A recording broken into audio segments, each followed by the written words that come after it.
Welcome back to the Astrology for Liberation podcast. I'm Elisa, your astrologer and guide. And a new energy dawns with Mars and Venus now in the provocative solutions of Aquarius and conjunct for the final time for another 2 years at 0 degrees of Aquarius. These planets of war and peace, respectively, in the unconventional sign of Aquarius bring power to change the course of events. 0 degrees of Aquarius was the exact degree of the Jupiter-Saturn conjunction on December 21st, 2020, that began a new 20-year cycle that reflected a shift in social and political themes and changing leadership worldwide. That conjunction also initiated a 160-year cycle of Jupiter-Saturn conjunctions in air signs. Like the life-giving air that you breathe, air increases thoughtful analysis and synthesis of ideas. Whereas the recent Jupiter-Saturn cycles before the recent one were in earth signs, like the solid moon in Taurus that just arrived early Sunday, March 6th at 12 a.m. Pacific Standard Time, 3 a.m. Eastern Standard Time, and 8 a.m. Greenwich Meridian Time. Air welcomes the change it brings for perspective, whereas the earth energy likes to resist change and enjoy the material comforts of life by keeping things the same. It was a long but fruitful 4-month transit of Venus in the sensible Earth of Capricorn, and Mars was serious about goals while it was in Capricorn since January 24th. Venus will now pass Mars and zip through Aquarius until it enters Pisces on April 5th. And Mars will take its usual time as it travels through Aquarius until April 14th.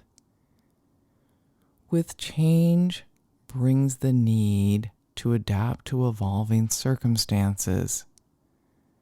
The moon in Taurus reveals some unsettling shifts as it quickly squares the Venus and Mars conjunction in Aquarius, and then it conjoins Uranus later Sunday.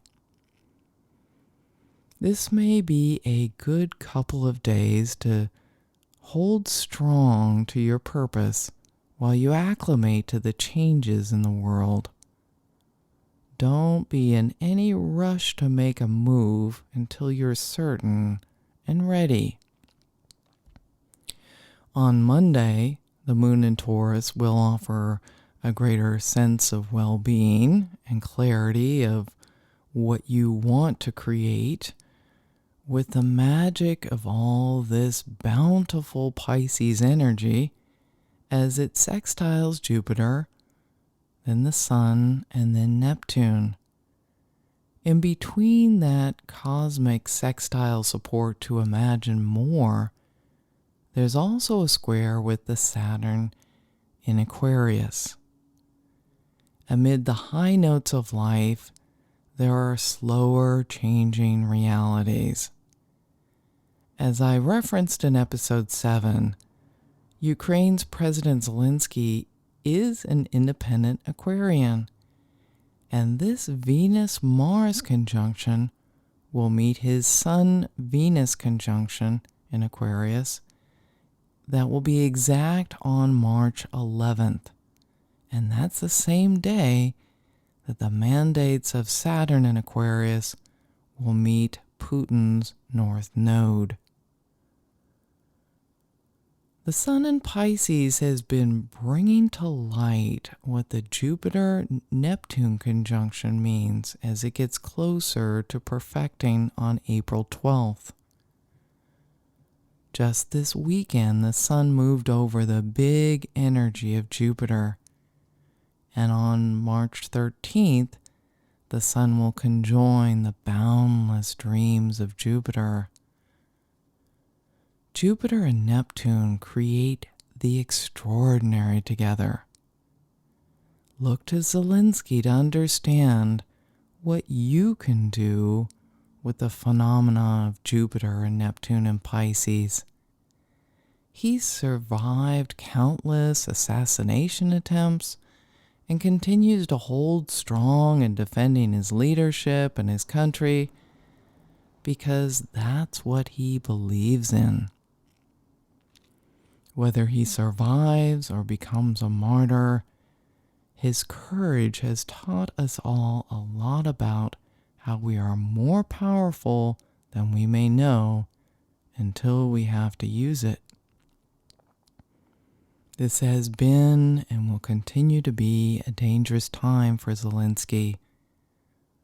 While millions, maybe even billions of global citizens have responded with a swell of unity around the world as Putin continues his brutal offense on Ukraine. Putin has indirectly created unity and united revolutionary activity as people have been inspired to take action in spontaneous ways. This is a historic time in unfolding in human history, and all things are possible. With this moon in Taurus bringing attention to its depositor, Venus, now in Aquarius, open your mind to the beauty of possibility and the future you are creating.